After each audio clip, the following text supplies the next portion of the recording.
Opposition party ने कई मुद्दे रखे हैं, एसआईआर भी उनमें से एक है।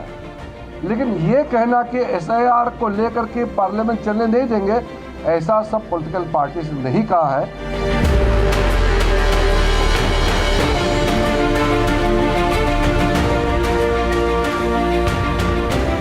क्या लोकतंत्र खतरे में हो, लोकतंत्र की हत्या की जा रही हो, वोट चोरी नहीं अब तो डकैती हो रही हो, तो वो मुद्दा उठेगा।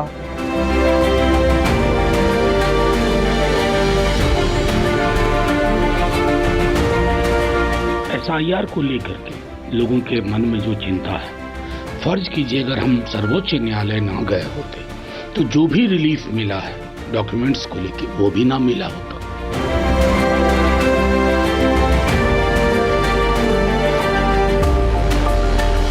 जो देश में एसआईआर का मुद्दा है, वोट चोरी का मुद्दा है, भ्रष्टाचार जो महाराष्ट्र में लगातार उजागर हो रहा है उसका मुद्दा है, गवर्नेंस का मुद्दा है, उसे ध्यान भटकाकर वही tried tested tool kit formula जो है विवाद करो और उसका राजनीतिक फायदा उठा, वो हो रहा।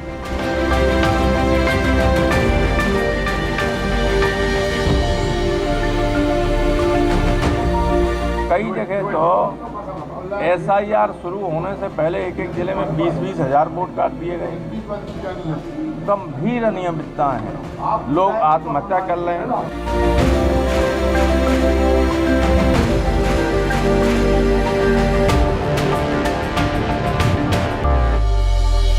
चुनाव से पहले, चुनाव के दौरान, चुनाव के पश्चात जिस प्रकार से राजनीतिक पक्षपात रख रही है, तो क्या भारत में चुनावी प्रक्रिया संवैधानिक रूप से चलेगी?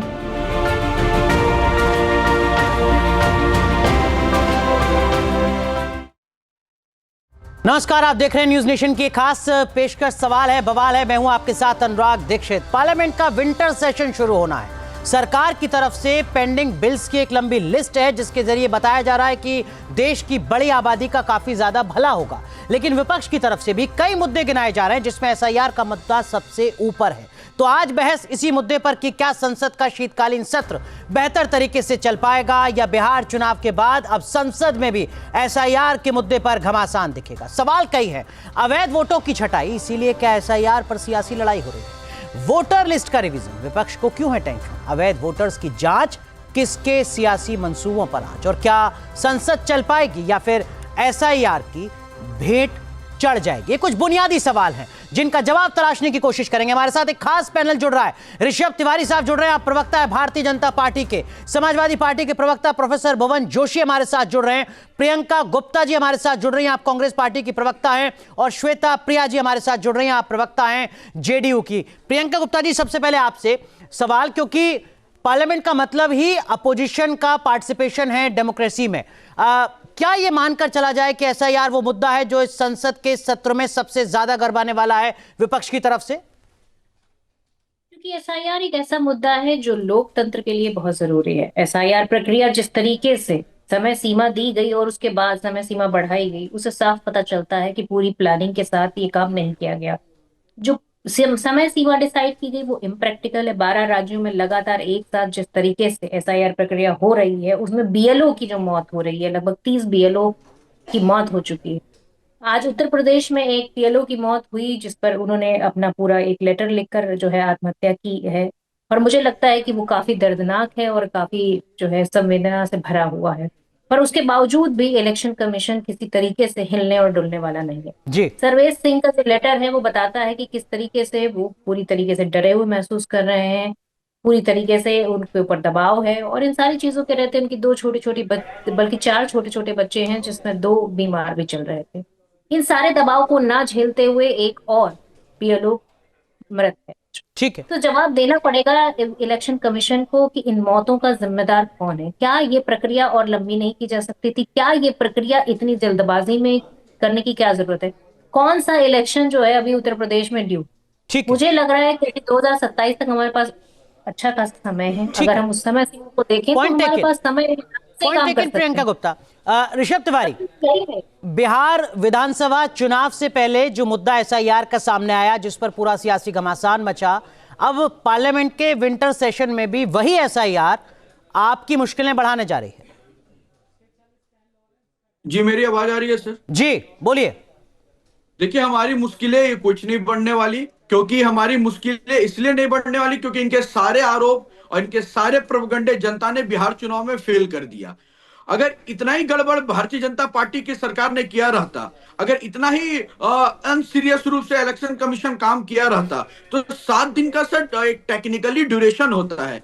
एक भी पिटीशन, एक भी रिकाउंटिंग के लिए आवेदन, एक भी लोग निकल कर नहीं आए कि जो वोट कटे या जो चुनाव प्रक्रिया हुई वो गलत हुई। कहीं से कुछ नहीं, केवल हल्ला मचाना है, हल्ला चिल्ला मचा के वापस घर हार के बैठ जाना। ये कांग्रेस का चाल चरित्र हो गया है। दूसरी बात मैं आपको बताता हूं, कांग्रेस की काबिल प्रवक्ता बीएलओ की मृत्यु का आंकड़े गिना रही थी। बहुत अच्छा होता जब बंगाल के अंदर इतनी महिलाओं का रेप हो रहा है, मृत्यु हो रही है, आज भी ट्वीट किया गया है बीजेपी बंगाल के द्वारा, उस पे 2 शब्द बोल लेती, उस पे ममता जी को घेर लेती। क्यों बंगाल जलता है, क्यों बंगाल में हत्याएं होती है, उस पे तो कोई दिक्कत नहीं होता। लेकिन ऋषभ तिवारी, ये तो 2 अलग अलग मुद्दे हैं ना, बीएलओ की मौत और किसी राज्य का लॉ एंड ऑर्डर, 2 अलग अलग मुद्दे हैं।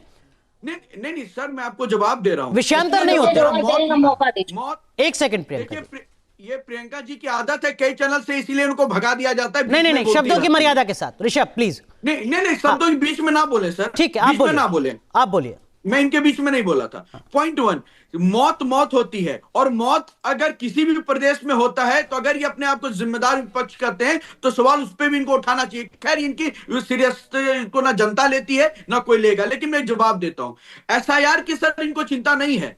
एसआईआर हमारे लिए स्पेशल इंटेंसिव रिपोर्ट होगा, इनके लिए स्पेशल इलीगल रेसिडेंसी है, जिसका वोट अगर कट जाए तो इनके सीनों में दर्द होना शुरू हो जाता है। मैं एग्जांपल के तहत बोलता हूं, बंगाल के अंदर ही 24 परगना डिस्ट्रिक्ट के अंदर महबूब, बताइए बिहार में कितने आपने घुसपैठिए पकड़ लिए हैं भाई साहब? ठीक है प्रियंका, एक बार जरा सारे स्पोक्सपर्सन से रिएक्शन ले लें, उसके बाद काउंटर क्वेश्चन स्टार्ट करेंगे। प्लीज प्रियंका। ऋषभ ठीक है, आपने अपनी बात कही, आपने कहा कि एसआईआर का मतलब घुसपैठियों को बचाना है विपक्ष के लिए, लेकिन श्वेता प्रिया, बिहार में तो चुनाव था तो जल्दबाजी समझ में आती है। जो कांग्रेस की प्रवक्ता कह रही हैं प्रियंका गुप्ता कि भाई यूपी में तो 2027 में चुनाव है, 7 दिन की अवधि को और बढ़ाकर आप कौन सा एहसान कर रहे हैं? एक लंबी प्रक्रिया के तहत जो अब तक होती रही एसआईआर की प्रोसेस, इतनी जल्दबाजी क्या है चुनाव आयोग के लिए यूपी जैसे स्टेट में, जो आबादी के लिहाज से दुनिया के कई दर्जनों देशों से ज्यादा बड़ा है? देखिए अनुराग जी, ये सारे जो ये लोग नैरेटिव क्रिएट करते हैं, उसका उदाहरण और उसका प्रमाण इन लोगों को तो मिल गया बिहार इलेक्शन में। किस तरीके से इन लोगों ने एसआईआर का मुद्दा उठा के और झूठे जो मुद्दे ये लोग उठाते हैं। सबसे बड़ी बात ये है, प्रॉब्लम इन लोगों को है, कहीं की भी जनता को नहीं है, खास करके हिंदुस्तान की जनता को इनसे कोई प्रॉब्लम नहीं है। क्योंकि जब हम बात करते हैं संविधान की तो हम शुरू ही करते हैं, प्रस्तावना में एक वर्ड है, we the people of India. ये जो संविधान है वो हम नागरिकों के लिए है, भारत में रहने वाले लोगों के लिए है। तो जब एसआईआर होता है, ऐसा तो नहीं है कि ये पहली बार हो रहा है, तो इन लोगों को ना तो संविधान पे यकीन है, ना ही संवैधानिक प्रक्रिया पे यकीन है, और इनको पता है ऐसे मुद्दे ये उठाते हैं। प्रियंका सुन लेते हैं। शुरू हो गए मैडम, बीएलओ पे 2 शब्द बोल दीजिए, आपसे उम्मीद करती हूँ। नहीं, आप सारे सवालों का जवाब दीजिए ना। प्रक्रिया जरूर पहले हुई है, पर बीएलओ में बात पहली बार हो रही है, और उसको जवाबदेही बनती है भारतीय जनता पार्टी की भी बनती है, क्योंकि यहाँ लोग प्रवक्ता बन के बैठ जाते हैं इलेक्शन कमीशन के बारे में बात करिए। ठीक है, वहीं से शुरू होता है, प्रवक्ता बन के बैठते हैं ना, बीएलओ की मौत की जवाब दीजिए। आर्टिकल 324 पढ़िए, ये इलेक्टोरल रोल्स को रिफॉर्म करने का या उसका जो भी उसको बनाने का अधिकार इलेक्शन कमीशन के पास है, और स्टेट गवर्नमेंट की ये रिस्पॉन्सिबिलिटी है अंडर आर्टिकल 3 कुछ कर रही है। उसमें बीएलओ की मौत क्यों हो रही है? कौन जिम्मेदारी लेगा इन बीएलओ की मौत का, ये बता दीजिए। प्रियंका, ऋषभ तिवारी से आपके सवाल का जवाब लूंगा, लेकिन उससे पहले प्रोफेसर भुवन जोशी। ठीक है श्वेता, पॉइंट टेकन। प्रोफेसर भुवन जोशी साहब, पश्चिम बंगाल में तो फिर भी समझ में आ सकता है कि टीएमसी पर लगातार ये आरोप लगाती रही है भारतीय जनता पार्टी कि आप घुसपैठियों को बचा रहे हैं। समाजवादी पार्टी को क्या दिक्कत है? आपको क्या आपत्ति है एसआईआर से? अगर एसआईआर यूपी में हो रहा है, पहली बार हो रहा है क्या पूरे देश में एसआईआर? अगर पहली बार नहीं हो रहा है तो इस बार क्या दिक्कत है आपको? जोशी साहब, देखिए, जिसे चुनाव आयोग SIR कह रहा है, स्पेशल इंटेंसिव, जिसे चुनाव आयोग स्पेशल इंटेंसिव रिवीजन कह रहा है, आज इसका जो मतलब है वो बदल गया है और इसका मतलब हो गया स्पेशल इंटेंसिव रिगिंग, यानी रिगिंग माने बेईमानी। एक बेईमानी करने का एक चुनाव आयोग का एक बहाना हो गया है, एक तरीका हो गया है। और ये हम ऐसे ही नहीं करें, हम लोगों को कोर्ट जाना पड़ा, जो हमारे भारतीय जनता पार्टी के साथी कह रहे थे, हम लोगों को वहाँ सुप्रीम कोर्ट जाना पड़ा, तब जाके चुनाव आयोग की जो पात्रता के लिए सपोर्टिंग डॉक्यूमेंट थे उसमें राहत बनने का काम करा। क्या चुनाव आयोग का ये काम है कि जो BLO हैं, जो सरकारी कर्मचारी हैं, उनकी हत्याएं हो जाए, उस पर चुप बैठा हुआ है चुनाव आयोग, ना सरकार कुछ बोलने को तैयार है। और रही बात जो आप आंकड़े बताने की कोशिश कर रहे हैं, मैं आपको बताना चाहता हूं, ये घुसपैठियों की बात कर रहे हैं। 90,000 मनमोहन जी सरकार में घुसपैठी हटाने का काम करा, इन्होंने कितना काम करा उसके भी आंकड़े हमारे पास हैं। 3,512 मोदी सरकार में 11 साल के कार्यकाल में घटा। और बिहार की जो आंकड़े की बात है उसमें 315 ही बिहार में घुसपैठिए निकाल पाए।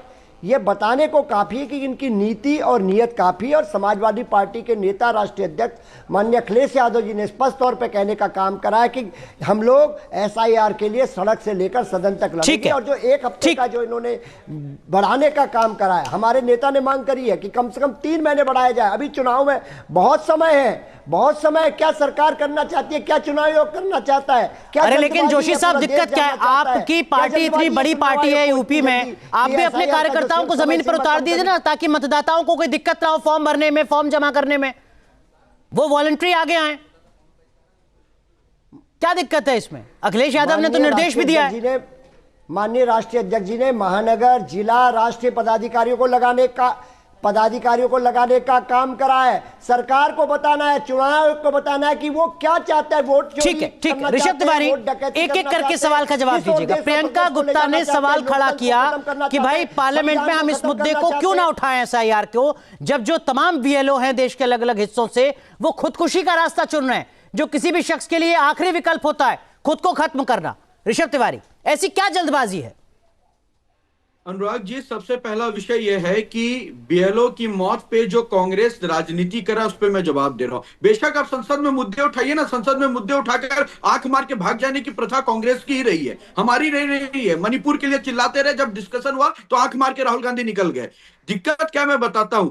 कोई भी चुनाव के समय, ये कोई आज नया नहीं है सर, इलेक्शन ड्यूटी में भी अगर दुखद मृत्यु किसी कर्मचारी की होती है तो उसके प्रति सरकार खड़ी रही है, और पहले भी इतिहास में देखा गया है। दिक्कत क्या है कि कांग्रेस के प्रवक्ता और कांग्रेस के नेता हमारे देश के BLO को, देश के अधिकारियों को राहुल गांधी समझते हैं, सोचते वो प्रेशर नहीं झेल सकते। सर वो बहुत हिम्मत वाले हैं, वो प्रेशर झेल सकते हैं, राहुल गांधी नहीं है वो। प्रियंका जवाब दीजिए, प्रियंका जवाब दीजिए, केवल ऋषभ और प्रियंका। प्लीज मुझे कंप्लीट करने दीजिए। हाँ ठीक है, आपने सवाल खड़ा किया, प्रियंका जवाब दे देंगे। ठीक है, प्रेशर में और वो प्रेशर झेल नहीं सकते, और कितना प्रेशर झेलेंगे वो भाई साहब, और कितना प्रेशर देंगे आप? रात को 9 बजे मीटिंग बुलाते हैं आप, जबकि उनका खत्म करें।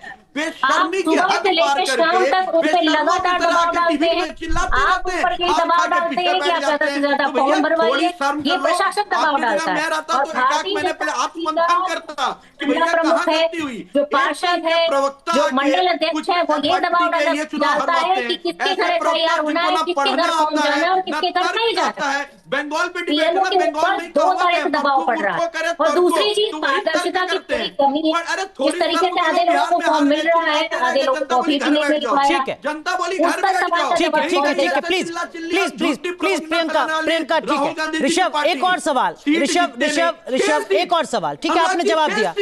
एक मिनट ऋषभ, एक सवाल का जवाब आपने दिया। एक सवाल प्रोफेसर जोशी ने भी खड़ा किया था उन आंकड़ों के साथ कि 2014 से 2025 तक आपने कितने अवैध घुसपैठियों को, रोहिंग्याओं को, बांग्लादेशियों को डिपोर्ट किया। जो 4 साल का आंकड़ा है वो बताता है कि लगभग 1800 लोगों को आपने डिपोर्ट किया है 4 साल में अपने शासनकाल में। सरकारी आंकड़ा बताता है कि इस देश में 2 करोड़ घुसपैठिए हैं। उसको कैलकुलेट अगर आप करेंगे तो 40,000 साल लगेंगे। मानव सभ्यता 5000 साल की है। अनुराग जी, मैं इस पे जवाब दे रहा हूं। जब ये डेटा निकल कर ये ला रहे हैं ना कि बिहार इलेक्शन के बाद आपने कितने निकाले, बिहार इलेक्शन के बाद अगर 65 लाख लोगों के नाम कटे तो उस पे वेरिफिकेशन हुआ कि कितने लोग डेथ कर गए, कितने लोगों नहीं, मैं बिहार की बात नहीं कर रहा हूं, पूरे देश से कितने अवैध घुसपैठियों को डिपोर्ट आपने किया, जिसको आधार बनाकर आप एसआईआर पर जोर दे रहे हैं। प्रोफेसर जोशी का ये सवाल है। प्रियंका एक सेकंड, प्रियंका एक सेकंड, प्रोफेसर जोशी जी, प्रियंका एक सेकंड प्लीज। ऋषभ जवाब दीजिए। प्रवक्ता भेज देते हैं, पता नहीं कहां से पकड़ नहीं प्लीज, पर्सनल कमेंट नहीं। Priyanka Gupta please, doctor Rishabh Tiwari please. Rishabh, 2014, 2015, 2016, 2017 कितने घुसपैठियों को आपने डिपोर्ट किया, आप बता दीजिए। पहले तो अनुराग जी मुझे ये समझ में नहीं आ रहा है, प्रियंका गुप्ता जी कब से प्रोफेसर जोशी बन गई, कब चेंज हो गए मैडम? आप जवाब ले लीजिए। मैं प्रोफेसर जोशी जी की बात पर जवाब दे रहा हूं। नहीं, पर्सनल कमेंट से बचते हैं। नहीं, ये प्रोफेसर जोशी का सवाल है, प्रोफेसर जोशी को स्क्रीन पर लाते हैं। ठीक है बिल्कुल। प्रियंका प्लीज। मैं प्रोफेसर जोशी जी की बात पे आता हूं। जब 2014 के बाद बंगाल में कितने ऐसे लोग जो अवैध तरीके से रहते थे, उनको बकायदा नियमित आधार कार्ड बनवाकर बंगाल का रेसिडेंट दिखाया दिया जाओ, तो एसआईआर के माध्यम से जब फिल्टर होगा, 11 साल से केंद्र में सरकार है, आप क्या कर रहे थे? टेंशन मत लीजिए, और जब बाहर करना शुरू करेंगे तो सीमा पर ऋषभ बाहर करने लगे। लेकिन ये दलील तो नहीं हो सकती ना कि ममता बनर्जी की सरकार ने आधार बना लिया इसलिए हम आइडेंटिफाई नहीं कर पा रहे। फिर उसी दलील के आधार पर यूपीए के आंकड़े कैसे गिना रहे हैं भुवन जोशी कि 90,000 हटाए गए उन 10 सालों में? तब क्या पश्चिम बंगाल में बीजेपी की सरकार थी जिन्होंने आधार नहीं बनने दिया था घुसपैठियों का? ये दलील तो नहीं हो सकती ना। बेशक मैं अनुराग जी इस चीज को कहना चाहता हूं कि पिछले 10 सालों में जब से ममता बनर्जी वहां आई है, उन्होंने गलत तरीके से इल्लीगल लोगों को आधार कार्ड बनवाया है, और यह तथ्य है। और आपको भी पता होना चाहिए कि बंगाल का जो 60 किलोमीटर का बॉर्डर का क्राइटेरिया होता है वो किसके अंदर आता है? ऋषभ, आपकी जानकारी के लिए बता दूं, खुद सरकार ने इस बात को एक्नॉलेज किया है कि रोहिंग्या सिर्फ पश्चिम बंगाल में नहीं है, दिल्ली में भी हैं, जम्मू में भी हैं, मैं इस चीज यूपी में भी हैं। मैं इस चीज को डिनाई नहीं कर रहा, लेकिन इस चीज को भी वहां कौन रोक रहा है कि 15 साल से जो वहां पे हो रहा है उसको आप नजरअंदाज कर दे। वहां पे अवैध तरीके से बीएलओ फॉर्म भी बांटा है। प्रोफेसर जोशी कुछ कहना चाह रहे हैं। प्रियंका, मैं आऊंगा आपके पास। प्रोफेसर जोशी, केवल प्रोफेसर भुवन जोशी, एक सेकेंड। प्रोफेसर जोशी,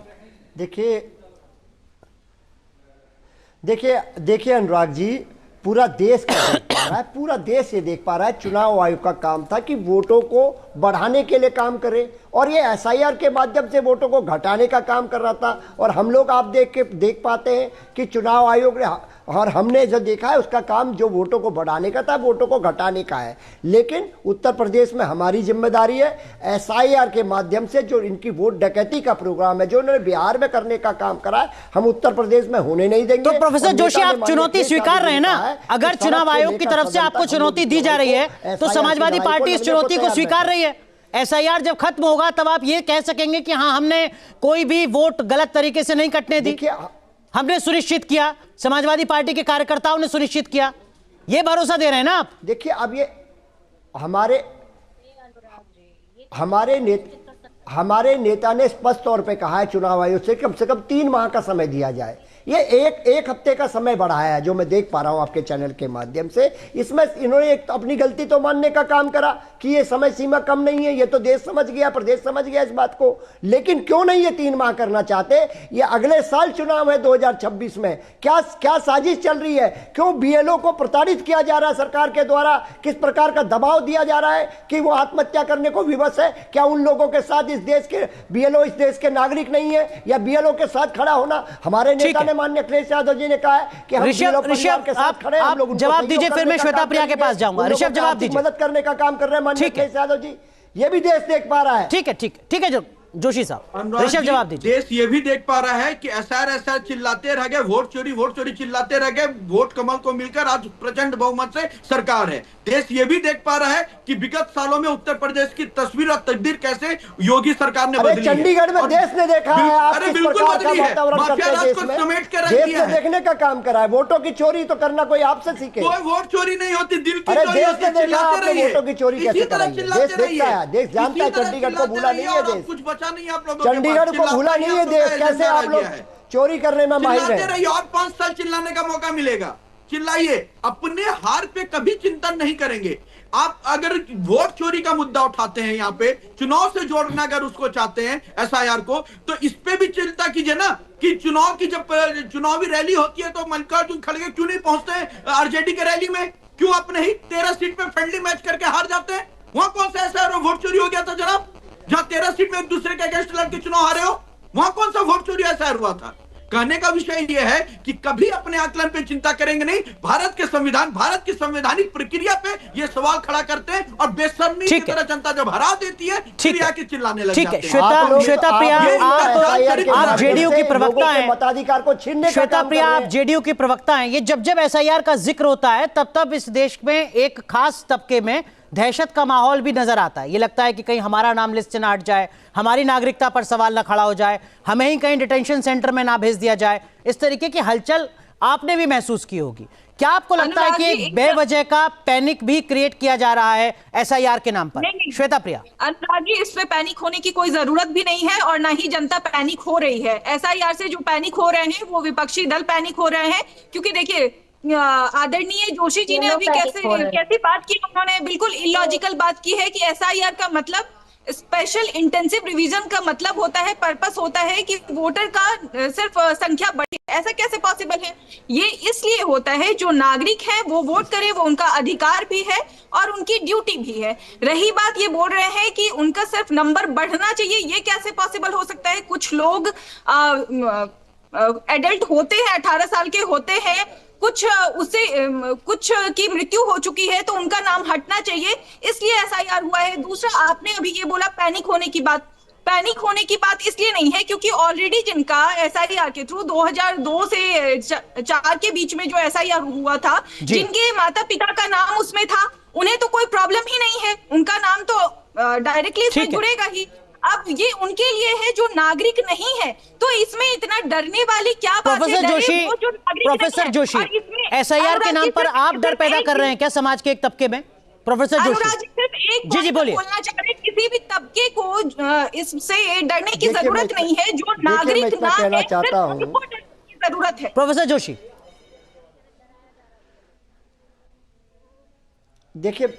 देखिए मैं इतना कहना चाहता हूं, पहले क्या होता था कि वोटर सरकार चुनता था, अब क्या है सरकार वोटर चुनने का काम करिए। ये देश के प्रजातंत्र पे हमला है, देश के जो मतदाता हैं उनको कम करने की साजिश है। उन लोगों को जो भारतीय जनता पार्टी के वोटर हैं उन पर टारगेट किया जा रहा है और जो समाजवादी पार्टी के कार्यकर्ता हैं, उनके सपोर्टर लोग हैं, उन पर हमला करने की कोशिश करी जा रही है। और मैं आपसे कहना चाहता हूँ, इस तरह से देश के लोकतंत्र को, देश के संविधान को कमजोर करने की कोशिश करी जा रही है। ये दिखाई दे रहा है कि क्या कितने बीएलओ की हत्या है, कितने देश देख पा रहा है। ये इनकी हत्या का श्राप लगेगा इन लोगों को, ये बीएलओ की हत्या का श्राप लगेगा इन लोगों को। ठीक है, प्रियंका गुप्ता, कांग्रेस पार्टी का स्टैंड क्या है एसआईआर को लेकर? आयोग जिस प्रकार ऐसा तो है नहीं कि आजाद भारत में पहली बार एसआईआर जैसा कोई प्रोसेस अडॉप्ट किया जा रहा है चुनाव आयोग की तरफ से। 1952 से पहले से होता आ रहा है, 2002-2003 के आसपास भी हुआ था आखिरी बार। कांग्रेस पार्टी का क्या स्टैंड है? अगर वोटर लिस्ट में कहीं कोई अनियमितता है जिसका मुद्दा खुद राहुल गांधी उठाते हैं, क्या उसका करेक्शन होना चाहिए या नहीं होना चाहिए? करेक्शन होना चाहिए, पर आप बताइए एसआईआर प्रक्रिया को इतनी जल्दबाजी में, इतनी तीव्रता के साथ, बिना किसी प्लानिंग के साथ इतने बड़े देश में 12 राज्यों में कराने की क्या जरूरत है कि बीएलओ पर इतना प्रेशर डाल दीजिए कि उसको आत्महत्या करनी पड़ जाए? आखिर क्या जरूरत है? सवाल तो ये पूछना पड़ेगा ना। अगर आपकी मंशा है कि वोटर लिस्ट को आपको शुद्धिकरण करना है तो फिर आप उसको इतना कॉम्प्लिकेटेड क्यों बना रहे हैं? मृत्यु भी हो चुकी है। आधार कार्ड को लेकर तरह तरह के बयान राज्य सरकारों के द्वारा आ रहा है। अगर आधार कार्ड को राज्य सरकार ही डिसाइड करेगी तो फिर वो केंद्र सरकार का डॉक्यूमेंट है, तो केंद्र सरकार उस पर क्यों नहीं बोलती? केंद्र सरकार को बोलना चाहिए कि आधार कार्ड है, मान्य है कि नहीं मान्य है, और उसके बाद आप राज्य सरकारें बोल रही है कि भैया यहाँ मानेंगे, यहाँ ये इस चीज के लिए नहीं मानेंगे। तो आप ये बताइए कि केंद्र सरकार का डॉक्यूमेंट है कि नहीं? जो बात मैं आपकी समझ पाया, प्रियंका एक एक करके, प्रियंका प्लीज, प्रियंका सुन लीजिए, जो बात आपने कही है उसका क्या, अब तक जो आपने बात कही है उसका मतलब ये है कि वोटर लिस्ट में रिवीजन होना चाहिए, एसआईआर होनी चाहिए, जल्दबाजी ना दिखाई जाए, आप ये कह रही हैं? नहीं, आप ये बताइए इसका उद्देश्य क्या है? आप कह रहे हैं एक तरफ शुद्धिकरण, फिर दूसरी तरफ क्या हो रहा है? जब बिहार में चुनाव हुआ तो वही भारतीय जनता पार्टी के कार्यकर्ता हरियाणा में भी वोट डाल रहे थे, दिल्ली में भी वोट डाल रहे थे, और फिर वही बिहार में भी वोट डाल रहे थे। अगर शुद्धिकरण हो गया तो फिर उसके बाद भी तो एसआईआर से शुद्धिकरण हो रहा है या नहीं हो रहा है? प्रियंका गुप्ता। कहाँ हुआ साहब, शुद्धिकरण होता तो मरे हुए लोग हम साथ में लेके बैठ के चाय नहीं पी रहे होते और जिंदा लोग अपने मरे हुए का ठीक है जो है ऋषभ जवाब दीजिए बहुत संक्षेप में, सीधा सवाल है, सीधा जवाब दीजिए ऋषभ। अनुराग जी, जब बिहार में चुनाव चल रहा था, एसआईआर के मुद्दे जब उठाए जा रहे थे, तो आदरणीय परम आदरणीय राहुल गांधी जी बिहार में जाके एक महिला से वार्तालाप कर रहे थे, वीडियो कॉन्फ्रेंसिंग भी हुई थी, रेणु देवी जिसने कहा था मेरा वोट कट गया, और बाद में उसी रेणु देवी का वक्तव्य आया कि मुझे बगल के पार्षद ने बोला था तुम्हें राहुल गांधी जी के सामने यही बोलना है, राहुल गांधी जी का ऐसा आदेश है। उसके बाद माफी मांगनी पड़ी वहां की जिला कांग्रेस कमेटी को। तो इस तरह तो ये प्रोपेगेंडे फैलाते हैं, पॉइंट 1। दूसरी बात, बीएलओ की जो जवाब दीजिए कि ये आपके जो कार्यकर्ता है अरे प्रियंका जी, ऋषभ तिवारी मेरा नाम है। ये आप कभी भुवन जोशी बन जाती हैं, कभी ऋषभ तिवारी बन जाती हैं। जवाब क्यों नहीं देते आप? प्रियंका गुप्ता बनिए ना। और क्यों जवाब नहीं देते कि एक एक घर में 100 वोटर, 1000 वोटर कहाँ से निकल के चला आ रहा है अभी भी? ठीक है जवाब दे रहा हूं। ऋषभ जवाब दीजिए। आधार कार्ड प्रियंका सुन लेते हैं। आप ये बताइए बिहार में कितने घुसपैठी हैं? जवाब दीजिए मुझे। ऋषभ तिवारी कब से बनी?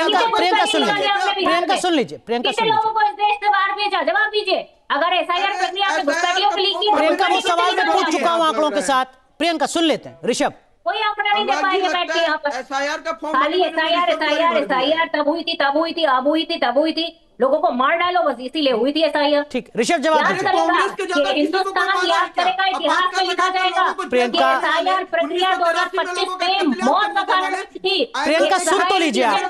अगर इसका उल्टा हो रहा होता इस वक्त किसी डिबेट में तो आप डिबेट को क्वेश्चन कर देती। अब आप बीजेपी के स्पोक्स पर्सन को सुनने तो दीजिए। आपसे सवाल पूछा जाएगा, आप सवाल पूछिएगा। ऋषभ जवाब दीजिए। स्पोक्सपर्सन को आप ज्यादा ही टाइम दे रहे हैं, ये मुझे भी पता है। कौन जवाब देगा? किसकी अकाउंटेबिलिटी है आप बताइए। प्रियंका गुप्ता किससे सवाल पूछूं मैं? प्रियंका गुप्ता से सवाल पूछूं जवाब दे तो पा रही है। तो अब मैं मौका तो दूंगा ना। ऋषभ तिवारी जी सर। सर मैं एक बात आपको स्पष्ट बता रहा हूं, जो बीएलओ की मृत्यु की बात हो रही है, किसी का भी मृत्यु होता है दुखद होता है। कुछ बीएलओ की हत्या की बात जो ये कर रहे हैं कि आत्महत्या कर लिए, उस पे एक दो का जब रिजल्ट मतलब जो एनालिसिस निकल कर आया, एक की एक्सीडेंट में मृत्यु हुई थी, दूसरे का पहले से कार्डियक स्टेंट लगा हुआ था। नहीं, ये तो जनरलाइज करने की कोशिश है। ऋषभ प्लीज, जो मृत्यु हुई है जनरलाइज नहीं करते सर। हाँ। जो मृत्यु हुई है, जो सुसाइड नोट की भी बात हो रही है, उस पर सरकार बकायदा निष्पक्ष रूप से जांच कर रही है। और जो बंगाल के अंदर जब बीएलओ घर जा रहा है तो उनके एमएलए मसूर मोहम्मद एमएलए कहते हैं कि एकटा सुनो, अगर एकटा मार छेलेता नाम तुम्हें काटबे तो एकटा बात तार पड़े की होवे तुम्हें बुझछी ना। तो इस तरह का धमका रहे टीएमसी के एमएलए। एक बार कांग्रेस से निकल कर आ जाए कि बीएलओ को सहयोग करने में आप बोलिए हम साथ खड़े हैं, तो नहीं, वहां पे हम पीछे हट जाएंगे जनाब। जब बीएलओ को धमकी देगा टीएमसी का विधायक तो उस पे ये मुंह पे फेविकॉल लगा लेंगे और कहेंगे बीएलओ की हत्या हो रही है, एसआईआर के कारण हत्या हो रही है। जवाब कहां है आपका? प्रियंका गुप्ता जवाब दीजिए। सेलेक्टिव अप्रोच है आपकी, ये ऋषभ तिवारी कह रहे हैं। देखिए, सबसे पहले तो मैं पूछना चाहूंगी, जब ये इनकी पूरी सत्ता और पूरा पावर वहां लगी, उसके बाद भी बीएलओ को धमकी मिल रही है, तो इतनी कमजोर सरकार फिर है क्यों? राष्ट्रपति शासन थोड़ी है वेस्ट बंगाल में, इलेक्टेड गवर्नमेंट है, उन्हीं पर सवाल खड़ा कर रहे हैं ऋषभ। ठीक है, अरे गवर्नमेंट उनकी है, लेकिन भैया केंद्र में किसकी सरकार है? पुलिस बल जो है किसके हाथों में होता है? तो ये पुलिस तो राज्य सरकार के हाथ में होता है प्रियंका। अरे भाई आप ये बताइए, जो सीमाएं होती हैं वो किसके हाथों में होती है सुरक्षा? पैरामिलिट्री फोर्सेस होती हैं या नहीं होती हैं? और मुझे तो लगता है इलेक्शन में तो पैरामिलिट्री फोर्सेस ही लगाई जाती है, और उसके बावजूद भी इतना ये डरे हुए सहमे हुए हैं कि इनके बीएलओ को वहां पर जो है धमकी मिल रही है, उसके बावजूद भी ये कराए जा रहे हैं और ये उनको मारे डाल रहे हैं। हद है, मतलब इतनी डरी हुई, इतनी नाकारा, इतनी निकम्मी सरकार केंद्र की चल रही है, तो मुझे पता ही नहीं था। और ये बलत्कार के केसेस जो आप गिना रहे हैं, कभी आपने बलत्कार के केसेस के बारे में पूछा कि दिल्ली में क्या हाल है? ठीक है, अब थोड़ा एक एक करके सवाल पूछते हैं। ठीक है, ऋषभ प्लीज। प्रियंका, एसआईआर होना चाहिए इस आधार पर जो बीजेपी की तरफ से कहा जा रहा है कि जो भी घुसपैठिए हैं उनको बाहर निकाला जाएगा आइडेंटिफाई करके। कांग्रेस पार्टी का क्या स्टैंड है? जो इलीगल तरीके से घुसपैठिए भारत में रह रहे हैं, क्या उनको वापस निकाला जाना चाहिए, डिटेंशन सेंटर में भेजा जाना चाहिए, हाँ या ना? बताइए। अनुराग जी, सबसे पहले तो मैं आपको ये बता दूं कि जो एसआईआर प्रक्रिया है उसमें किसी तरीके से नागरिकता डिसाइड नहीं करती है, और ये बात मैं नहीं कह रही हूँ, ये कोर्ट के केस में भी पूरी तरीके से प्रूव हो चुका है, जो अभी नहीं बल्कि 95 का कोर्ट केस था लाल बाबू के अगेंस्ट। दूसरी बार जब 2003 में जो है स्वर्गीय जो है इनके ही नेता थे, उन्होंने संसद भवन में कहा, अरुण जेटली जी ने, कि ये प्रक्रिया किसी तरीके से नागरिकता डिसाइड नहीं करती। और आपको अगर सबसे पहले अगर घुसपैठिए निकालने तो असम में फिर क्यों नहीं कर रहे? असम में तो आपको पता है ना कि सबसे ज्यादा अगर वहां पे प्रॉब्लम है घुसपैठ का, तो सबसे ज्यादा प्रॉब्लम असम में। असम में आप इंटेंसिव रिवीजन नहीं करेंगे, वहां पर आप सिर्फ रिवीजन करें, तो ये क्यों कर रहे हैं आप? आखिर आपका मकसद क्या है? आप जहां जहां चुनाव होता वहां वहां घुसपैठिए करते हैं, उसके बाद भूल जाते हैं। अब SIR प्रक्रिया हो गई, अब बिहार में कोई घुसपैठिया नहीं मिला आपको, अब आप शर्म है, आपको शर्म आती होगी तो आप माफी मांगिए इस देश की जनता से और बिहार की जनता से। श्वेता, जो सवाल यहाँ पर कांग्रेस की प्रवक्ता ने खड़ा किया कि भाई ये क्यों बेवजह जो तमाम नेता हैं खासकर भारतीय जनता पार्टी के, वो हर चुनावी रैली में SIR का जिक्र घुसपैठियों को निकालने के नाम पर कर रहे हैं? देखिए अनुराग जी, अभी प्रियंका जी ने बोला SIR के बारे में, और ये बोला कि नागरिकता डिसाइड करने का राइट नहीं है इलेक्शन कमीशन को। तो इलेक्शन कमेशन यहाँ पे नागरिकता डिसाइड भी नहीं कर रही है। इलेक्शन कमीशन डिसाइड करेगा, नहीं है, तो वो सिटीजन है बैठा करें और आप भी बैठा करिए, दोनों में डिसाइड करिए कि आपके लिए SIR प्रक्रिया का उद्देश्य क्या है, और उसको अप्रूव किया है कि जोड़ना है और मरे वोटर को बांटना है। प्रियंका प्लीज, श्वेता बहुत ही बेसिक सा सवाल है। श्वेता बहुत बेसिक सा सवाल है। भारतीय जनता पार्टी के नेताओं ने जितनी चुनावी रैलियां बिहार में की, जहां पर SIR का भी जिक्र हुआ, वहां पर यह भरोसा भी दिलाया गया कि जो घुसपैठिए हैं इसके जरिए उनको वापस भेजा जाएगा। क्या कोई कनेक्शन है, हाँ या ना? देखिए अनुराग जी, भेजा जाएगा या नहीं भेजा जाएगा ये दिक्कत यहाँ पे ये है, इन्हें SIR से प्रॉब्लम है, जिससे प्रॉब्लम किसी भी नागरिक को खास करके नहीं होना चाहिए। और ऑपोजिशन में होने के बाद इनकी रिस्पॉन्सिबिलिटी इतनी तो बनती है कि इनको क्या प्रॉब्लम होगी? प्रियंका गुप्ता को क्या दिक्कत होगी श्वेता प्रिया SIR से? लोगों में भी विश्वास बना के रखें, और अच्छी बात ये है कि लोगों में तो विश्वास है। प्रियंका जी को क्या दिक्कत होगी SIR से? दिक्कत इन लोगों को होता है। क्यों दिक्कत होगी? क्या दिक्कत होगी इन्हें? श्वेता बताइए आप जरा, आपके हिसाब से क्या दिक्कत है कांग्रेस पार्टी को SIR से? आप देख लीजिए ना, अभी तक तो SIR की वजह से ये बोल रहे थे, SIR की वजह से हार गए, वोट चोरी की वजह से हार गए। अब इनको दिक्कत है SIR का, इन्होंने हाँ बोल दिया है, हाँ ठीक है। जल्दबाजी क्यों है? तो इनके नैरेटिव हमेशा चेंज होते रहते हैं। ठीक है, आप पूछिए ये प्रॉब्लम है या नहीं है SIR से? ठीक है, नहीं उन्होंने कहा कि जो जल्दबाजी है उसमें दिक्कत है। ऋषभ, ये जो एक बेसिक सवाल है जो श्वेता प्रिया से भी पूछ रहा था, थोड़ा क्लियर कर दीजिए दर्शकों को। SIR का जो पूरा प्रोसेस है, क्या इससे कहीं भी घुसपैठिए वापस जा पाएंगे, हाँ या ना? ऋषभ।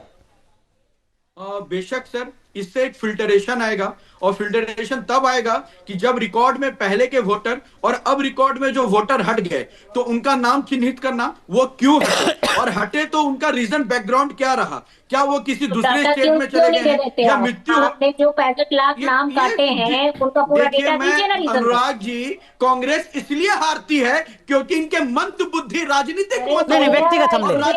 ऋषभ प्लीज, मेरी रिक्वेस्ट, व्यक्तिगत हम ले। प्रियंका जी सुन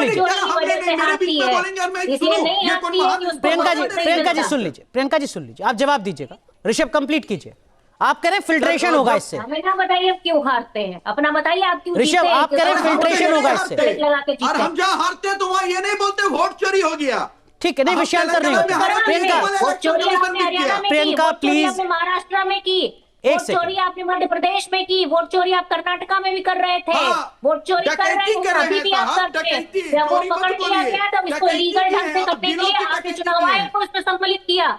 हम तो आज भी चिल्ला रहे हैं कि आप उसी वोट चोरी को लीगलाइज करने के लिए SIR प्रक्रिया करवा रहे हैं। आपका मकसद ये नहीं है कि वोटर ये नहीं सुधरेंगे अनुराग जी। कोई बात नहीं, ठीक है। प्रियंका प्लीज मुझे आपको चुप करना है प्लीज। ऋषभ सीट लेके घूम रहे हैं। ऋषभ नहीं प्लीज, व्यक्तिगत हम ले लें। ऋषभ, SIR कैसे घुसपैठियों को निकालने का टूल है? ऋषभ समझाइए। जवाब दो, ऐसी बदतमीजी से बात नहीं, प्रियंका प्लीज, मेरी रिक्वेस्ट है आपसे, प्लीज मत बोलिए आप ऐसे। ऋषभ कंप्लीट कीजिए। बात ऐसे ही करूंगी। अब आपको लगता है बदतमीजी है तो आप अपने नहीं, फिर वो आपसे कुछ बोलेंगे तो आप नाराज हो जाएंगे, ऐसा नहीं करते। ऋषभ कंप्लीट कीजिए। बिल्कुल नहीं कर रही हूँ, मैं सवाल पूछ रही हूँ और सवालों का जवाब जोशी जी आता हूँ आपके पास। बदतमीजी दिख रही है इनको। पूछने लग जाइएगा। मैंने कौन सी बदतमीजी की? आ रहा है, आप पूरा रिमाइंड करके दिखा दीजिए कौन सी बदतमीजी की मैंने इनसे। प्रियंका उन्हें बोलने तो दीजिए आप। प्रियंका गुप्ता बोलने तो दीजिए उनको, कंप्लीट तो करने दीजिए। और सिर्फ तथ्यों के साथ इनसे सवाल पूछ रही हूँ जिनका इनके पास जवाब नहीं, इसलिए इनको बदतमीजी करती हूँ। इनको गुलाम पसंद है, इनको वो लोग पसंद है जो सवाल ना पूछे। प्रियंका प्लीज, आप सवाल पूछ रही हैं, उन्हें जवाब तो देने दीजिए, उनका जवाब तो सुन लीजिए, थोड़ा धैर्य रखें। क्यों बदतमीज कहलाएंगे? सवाल पूछने वाला ये बदतमीजी होती है प्रियंका गुप्ता, ये बदतमीजी होती है कि जब दूसरा आदमी को बोलने के लिए कहा जा रहा है तब कोई तीसरा आदमी बीच में बोल रहा है। Please with due respect, please Priyanka Gupta, नहीं प्लीज कर रहे हैं, ये पर्सनल कमेंट कर रहे हैं। नहीं, मैं उनको रोक रहा हूं, लेकिन मैं जब आपको रोक रहा हूं तो आप नहीं रुक रही हैं। प्लीज समझिए स्थिति को। ऋषभ कंप्लीट कीजिए। एसआईआर कैसे घुसपैठियों को फिल्टर करेगी, बताइए जरा संक्षेप में, सीधा सवाल है ऋषभ। धन्यवाद अनुराग जी, मेरा नाम ऋषभ तिवारी है और ये क्वेश्चन मुझसे किया गया, मैं जवाब दे रहा हूं। धन्यवाद क्लियर करने के लिए। मैं ये बता रहा हूं सर, अगर कोई एसआईआर के बाद वोटर लिस्ट से नाम कटता है तो उसके बाद एक रिवाइज जांच भी हो रही है कि भाई उसका नाम अगर कट गया किसी का तो वो क्यों कटा, क्या वो किसी और स्टेट में चला गया, किसी और विधानसभा में चला गया, या फिर मृत्यु हो गई। अगर इन दोनों फिल्टर के बाद भी कुछ नाम निकल कर आए कि भैया ना तो ये कहीं गया है ना इसकी मृत्यु हुई है, ऋषभ अब इसी में सप्लीमेंट्री कि बिहार में कितने घुसपैठिए आइडेंटिफाई किया आपने एसआईआर प्रोसेस से? मैं वही जवाब दे रहा हूं सर कि बिहार में एसआईआर के बाद जो वोटर नाम कटे हैं, सरकार अभी बनी, उसके बाद गठन फिर से चीज प्रक्रिया चालू है। 1 महीने के अंदर रिपोर्ट भी आ जाएंगी कि जो ऐसे नाम जो ना कहीं ट्रांसफर हुए, ना डेथ के रेशियो में है, और 20 दिन रुक जाते हैं। ऋषभ तीसरा सवाल जो प्रियंका गुप्ता ने खड़ा किया, अगर एसआईआर घुसपैठियों को फिल्टर करने का प्रोसेस है तो असम में क्यों नहीं? देखिए मैं आपको स्पष्ट बता रहा हूं, असम की जहां तक बात है, ये चुनाव आयोग 12 स्टेट में कर रहा है, 9 state plus 3 union territories. Assam में भी रिपोर्टिंग आने वाली है, एक सर्वे रिपोर्ट आना है। तो इन 12 में अल्फाबेटिकली असम तो पहले आ सकता था ना ऋषभ? नहीं, ये आप और हम डिसाइड थोड़ी ना करेंगे सर। हाँ। ये इलेक्शन कमीशन डिसाइड करेगा और उस पर मैं जवाब दे रहा हूं कि ये करिए इलेक्शन को। प्रियंका गुप्ता सवाल खड़ा करेंगी कि इलेक्शन कमीशन को डिफेंड करेंगे आप, और फिर कोई ऐसा सवाल पूछेंगे जिस पे जवाब ना बने तो आप कहेंगे कि नहीं चुनाव आयोग से पूछिए। अनुराग जी मैं जवाब देने जा रहा हूं ना, बोलिए। तो मैं देखिए जूम से बैठा हूं सर, काउंटर क्वेश्चन सुनाई नहीं देता है, कोई बात, जवाब ले लीजिए मेरा, ठीक है। उस पे जाता है, असम की बात है, वहां पे ऑलरेडी रिवीजन रिपोर्ट के बाद इलेक्शन कमीशन को सबमिशन होगा और उनके पास एसआईआर की जरूरत होगी, वहां भी होगा। कहने का विषय ये कह रहे हैं इलेक्शन को देख के चीज ला रहे हैं। गुजरात में कौन सा इलेक्शन है, मध्य प्रदेश में कौन सा इलेक्शन है, राजस्थान में कौन सा इलेक्शन है, और मैं आपको रिवाइज प्रक्रिया ही बता देता हूं। ये चिल्लाते रहे कि महाराष्ट्र में वोट परसेंटेज बढ़ गया जिसके कारण भारतीय जनता पार्टी जीत गई, झारखंड में 4.5, ठीक है ऋषभ, और वहां कांग्रेस जीती है। ऋषभ ठीक है, ऐसे कई राज्य और भी हैं, लेकिन डॉक्टर जोशी, हाँ बिल्कुल, प्लीज माफी चाहता हूं सर, कंप्लीट कीजिए अपनी बात। प्रोफेसर जोशी, देखिए मैं इतना कहना चाहता हूं, 2027 में उत्तर प्रदेश में चुनाव है और मैं असम का इंचार्ज भी हूं। मैं आपको बताना चाहता हूं कि 2026 में वहां चुनाव है। देश और प्रदेश ये देख पा रहा है कि जिस राज्य में चुनाव नजदीक में वहां पर एसआईआर नहीं हो रहा है, लेकिन जहां 2027 में वहां पर लूट की डकैती के अभी से प्रयास हो रहा है। और मैं आपको बताना चाहता हूं, भारतीय जनता पार्टी के राकेश सिन्हा जी है, राज्यसभा सदस्य है, दिल्ली के चुनाव में दिल्ली में वोट डालने का काम करता है, फिर वो बिहार चले जाते हैं, और ऐसे लाखों हजारों कार्यकर्ता इनके जो चित्र लोगों के उसमें सोशल मीडिया में दिखाई दी है, ये डकैती है। हम लोग इसके लिए सड़क से लेकर सदन तक समाजवादी पार्टी लड़ेगी। ठीक है ऋषभ, मैं आपसे बाद में इसका रिएक्शन लूंगा। श्वेता प्रिया, ये जो समाजवादी पार्टी के प्रवक्ता सवाल खड़ा कर रहे हैं, ये तो वैलिड सवाल है ना। जिस राज्य में पहले चुनाव होना है, अगर आपको वोटर लिस्ट रिवीजन करना है तो पहले उस राज्य में कर लीजिए, आप असम में कर लीजिए, पहले यूपी क्यों? देखिए अनुराग जी, ये प्रेरोगेटिव हमारा तो है नहीं, ये इलेक्शन कमीशन डिसाइड करती है। जहां पे उनको लगेगा, जब सर्वे होगा और उनको लगेगा कहां पे हमें इंटेंसिव रिवीजन करना है और किस हिसाब से करना है, इसका जवाब हम कैसे दे सकते हैं? ये तो पूरी तरीके से अधिकार इलेक्शन कमीशन का है। ठीक है, मैं ऐसा लगता है कि इस जवाब में कहीं ना कहीं कोई मजबूरी है जो श्वेता प्रिया को रोक रही है रिएक्ट करने में। इसको इस तरीके से समझिए, ये कोई मजबूरी नहीं है, ये सरकार डिसाइड नहीं करती है, ये इलेक्शन कमीशन। तो आपके हिसाब से क्या वजह रही होगी कि यूपी जैसे बड़े राज्य में जिसकी आबादी 20 करोड़ से ज्यादा है, वहां एसआईआर हो रहा है, और असम जहां अगले साल चुनाव है वहां एसआईआर नहीं हो रहा है? श्वेता प्रिया कर रहा है, यही तो हम लोग कहने का काम कर रहे हैं कि क्या मजबूरी रहा होगा या मेरे हिसाब से क्या लगता है, तो हम आपको अपने हिसाब से बता सकते हैं कि यूपी एक बड़ा स्टेट है, उसमें टाइम लगेगा, जो भी चीजें होंगी, इसलिए डिसाइड किया गया। और यूपी में भी उतने ही समय में होगा जितना पौंडीचेरी में होगा, टाइम लगेगा। और 11 आपने केवल 11 तारीख तक, ठीक है, ठीक है चाहे कितनी प्रियंका गुप्ता हो, के बाद भी रिवीजन का राइट होता है। ठीक है प्रियंका गुप्ता देखिए, एक सवाल नैरेटिव का, एक सेकंड श्वेता प्रियंका गुप्ता, एक सवाल नैरेटिव का भी है जो लगातार भारतीय जनता पार्टी गढ़ने की कोशिश कर रही है। कितना उसमें सफल होती है या नहीं होती है वो अलग बात है। वो ये कि जब विपक्ष एसआईआर का विरोध कर रहा है तब विपक्ष खुद को अवैध घुसपैठियों के साथ खड़ा कर रहा है। देखिए, मैं बिल्कुल नहीं समझती अवैध घुसपैठिए हैं, आप निकालिए, आपको किसी ने रोका नहीं है। ये गृह मंत्रालय का काम है, ये केंद्र सरकार का काम है, वो अपना काम करे, उसको किसने रोका। पर केंद्र सरकार उसको करने की जगह सिर्फ गाना गा रही है कि यहाँ घुसपैठिए हैं, वहां घुसपैठिए, पर निकाल नहीं पा रही। पिछले 11 सालों में बताइए आप कितने घुसपैठिए लेकर, अगर 25 तक भी जोड़ ले तो सिर्फ 4000 घुसपैठिए निकाले, और हमारी 10 साल की यूपीए सरकार में 90,000 से ज्यादा घुसपैठिए निकाले गए। अब जब घुसपैठिए निकाले जाते हैं तो होता क्या है, जब बाहर के देशों से घुसपैठिए आते हैं, मतलब बाहर से के देशों से हमारे जब लोग आते हैं तो वहां हाथों में हथकड़ियां होती हैं। हम क्या कर रहे हैं, हम उनको बस खाली सेग्रीगेट कर रहे हैं, हम खाली उनको वोट नहीं डालने देंगे, पर उनको खाना खिलाएंगे, उनको बाकी सारी सुविधाएं देंगे, उनको डिटेंशन सेंटर बनवाएंगे, उस पर पैसा खर्च करेंगे। अरे क्यों करेंगे, निकालिए उनको। लेकिन प्रियंका गुप्ता, आप निकाल दीजिए उन घुसपैठियों को। हमें उनको अपने देश का कोई हिस्सा नहीं देना है, हमें उन अपना अनाज भी नहीं देना, हमें कुछ नहीं देना। Valid point. लेकिन प्रियंका गुप्ता, श्री प्रकाश जायसवाल यूपीए सरकार में गृह राज्य मंत्री थे, उन्होंने संसद में उस वक्त बताया 2004 या 5 में कि देश में 1 करोड़ 20 लाख घुसपैठिए हैं। 2015 या 16 में जब सरकार बदली और किरण रिजिजू एमओएस होम अफेयर्स बने, उन्होंने बताया कि इस देश में तकरीबन 2 करोड़ घुसपैठिए हैं। यानी उन 10-11 साल में देश में 80 लाख घुसपैठिए, और ज्यादा बड़े जो घुसपैठिए 60-65 साल में 1.25 करोड़ थे, वो अगले 10 साल में बढ़कर 2 करोड़ हो गए। अब हो सकता है ऋषभ तिवारी आपसे कहें कि साहब आपने 10 साल में 80 लाख घुसपैठियों को घुसेड़ा और 80,000 घुसपैठियों को निकाल दिया, 1% को निकाला और 100% को घुसेड़ लिया, और आप कह रहे हैं कि हमने तो साहब स्थितियां बदल दी। प्रियंका गुप्ता, ये ऑफिशियल आंकड़े हैं पार्लियामेंट के। प्रियंका, देखिए, सबसे बड़ी चीज है कि असम में आपने क्या कहा, असम में पूरा सर्वे कराया, आपको पता चला कि वहां पर आपका वोटर ही, उसके पास ही डॉक्यूमेंट्स नहीं है, तो असम में फिर आपने इस प्रक्रिया नहीं, असम नहीं जाते हैं। पहले कांग्रेस सरकार कितनी गंभीर रही डिपोर्टेशन को लेकर और घुसपैठियों को रोकने को लेकर, उस पर बात कर ले। प्रियंका, असम में घुसपैठियों का सबसे बड़ा मुद्दा, इसलिए मैं असम को बीच में लेकर आई। 80 लाख और 80,000 इंटेंशन किसकी है? 80 लाख किसने निकाले हैं अभी तक? किसी ने नहीं निकाले। नहीं, 80 लाख घुसे आपके शासनकाल में निकाले हैं। नहीं, 80,000 किसी ने निकाले हैं तो वो कांग्रेस पार्टी ने निकाले हैं। तो कौन घुसपैठी निकाल रहा है, कौन? अरे मैडम, तब घुसे भी तो 80 लाख ना। अरे भाई, किसने कहा घुसे हैं? ये पार्लियामेंट में सरकार ने कहा।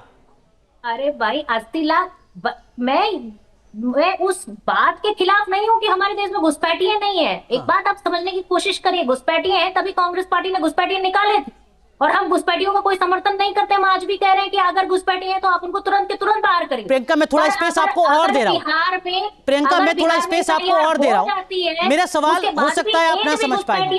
मैं ये कह रहा हूँ कि 80 लाख घुसपैठियों को भारत में घुसेड़ने के बाद उसका 1% 80,000 को डिपोर्ट करने का दावा करना क्या बेईमानी नहीं है? प्रियंका, भाई, पहले की स्थिति क्या थी आप समझ सकते हैं। आज तो हमारे देश में पूरी तरीके से चारों तरफ सेनाएं हैं, सब कुछ है, फिर भी घुसपैठिए लगातार। तब भी सेना थी ऋषभ।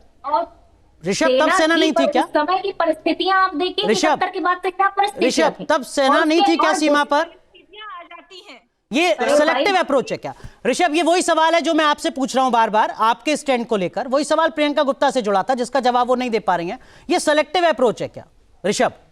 जवाब तो दे रही हूं। मैंने तो बताया आपको कि मैंने 80,000 से 90,000 घुसपैठिए निकाल दिए। अरे मैडम, 80,000 घुसे भी तभी, 80 लाख घुसे, माफ कीजिए।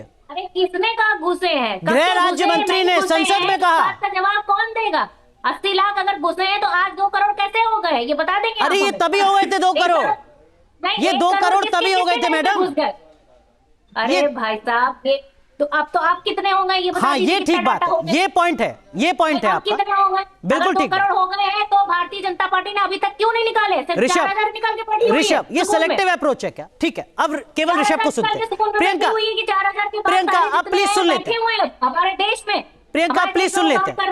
प्रियंका, हमारे देश को रह रहे हैं, हमारे देश के संसाधनों पर केवल ऋषभ, केवल ऋषभ, ये जैसे 4 साल में 2,000 लोगों को डिपोर्ट करके आप दावा कर रहे हैं कि हम घुसपैठियों के खिलाफ हैं, क्या ऐसे ये कांग्रेस की भी सेलेक्टिव अप्रोच है कि 1% को बाहर निकाला और कह रहे हैं कि देखो साहब हमने तो क्या कुछ किया था? ऋषभ, देखिए अनुराग जी, जब हम इतने गंभीर विषय पे चर्चा कर रहे हो और आप जब आधिकारिक तौर पे संसद के दिए गए बयान को कोट कर रहे हो, उसके बावजूद ये जब इस तरह की अनगढ़ बातें कांग्रेस प्रवक्ता कर रही हो, तभी समझ में आता है चुनाव हारते क्यों है। सत्य को नहीं स्वीकारना इनकी हार की सबसे बड़ी कारण है। दूसरी सवाल का जवाब है नहीं कि कितने घुसपैठिए निकाले चुनाव हारते क्यों है। चुनाव हारने का डिसीजन नहीं करता है दुनिया। देख लीजिए, एक चीज समझ लीजिए, चुनाव हारता प्रियंका, देखिए जब आप बोल रही थी तो ऋषभ चुप थे। प्रियंका जवाब देते ना तो प्रियंका गुप्ता के ऊपर आ जाते। नहीं, तो आप सुन तो लीजिए ना उनको, आप सुन लीजिए, आप सुन लीजिए। जब इनके पास जवाब नहीं है तो अरे आप सुनिए तो, कम से कम इतना तो धैर्य रखिए। ऋषभ कंप्लीट कीजिए। क्या सुने कि कांग्रेस हार रही, अरे कांग्रेस हार रही है इसका मतलब ये थोड़ी कि आप घुसपैठी घुसा के बैठ जाइए। अरे आप घुसाए 80 लाख, शर्म बची है कुछ? तो आप पढ़ोगे कभी, रिसर्च करोगे कभी, कभी हार मानोगे जिंदगी में? राहुल गांधी क्या राजा हरिश्चंद्र हैं? कांग्रेस पार्टी राजा हरिश्चंद्र की वंशज है तो निकालिए 4000 निकाल पाए अभी तक। अनुराग जी मैं जवाब दे दूं। ठीक है, ठीक है, धरे बैठे हुए हैं। केवल ऋषभ जवाब दीजिए। ये आपकी भी जैसी सेलेक्टिव अप्रोच है वैसी कांग्रेस की लग रही है सर मुझे तो, एक नागरिक के तौर पर। सर मैं बताता हूं, जब एसआईआर का मुद्दा पे इतना बड़ा एजेंडा चल रहा हो और जब इस तरह का रोज रोना रोया जा रहा हो विपक्ष के द्वारा, तब बंगाल का वो गांव की रिपोर्ट भी हमें देखनी होगी जहां पे पूरा का पूरा एक गांव, जब बीएलओ गया तो देखा पूरा गांव साफ हो गया, है ही नहीं लोग, वो डर के भागने बॉर्डर पे पाए गए। तो भैया यानी कि घुसपैठियों को संरक्षण कौन सी सरकार दे रही थी, स्पष्ट रूप से वहां पे निकल कर आया। इस पे कांग्रेस पार्टी स्टैंड क्यों नहीं लेती? लेकिन ऋषभ वो ऊपर से तो नहीं गिर रहे थे ना, ऋषभ ऊपर से तो नहीं गिर रहे थे ना, बॉर्डर क्रॉस करके ही तो आ रहे थे। नहीं मैं उस पर जवाब दे रहा हूं ना सर। हाँ। वो आज के नहीं आए हैं। रिपोर्ट में जब पूछा गया ना तो 15 साल पहले आए थे वो, 15 साल पहले से वहां के वंशज थे, कोई आज का नहीं आया था। 2012 की रिपोर्टिंग है वो, तभी मैं ये कह रहा हूं। और 2012 में इनके ही बीएलओ जो है वहां पे उनको दिए थे कार्ड, और बगल के पड़ोसी के आदमी को अपने पिता समान बता दिए थे, जो बाद में कहा कि मेरे कार्ड बना के चले जाएंगे। उत्तर प्रदेश में किसकी सरकार है? उत्तर प्रदेश में बस्ती खाली हो रही है, ये बता दो।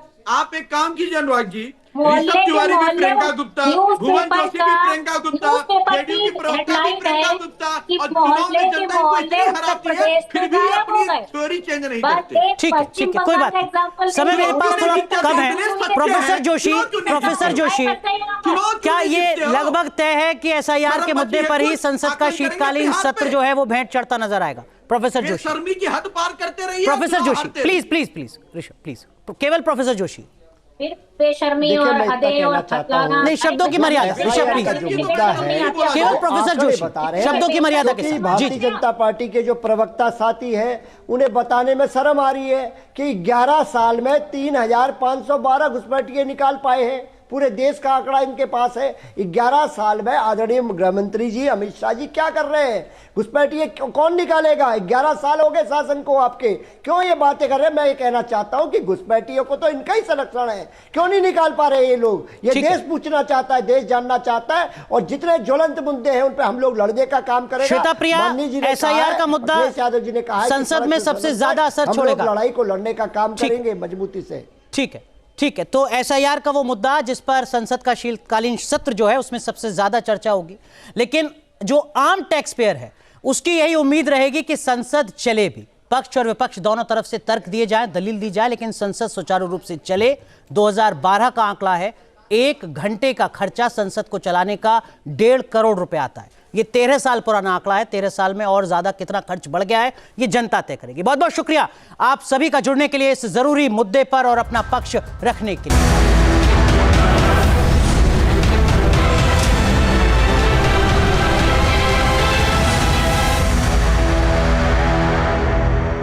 जहां भक्ति है हर शब्द में, कथाओं में छुपे हैं दिव्य रहस्य, और ज्योतिष देता है जीवन को दिशा। धर्म से जुड़ी हर बातों को जानने के लिए हमारे चैनल स्तुति को सब्सक्राइब करें।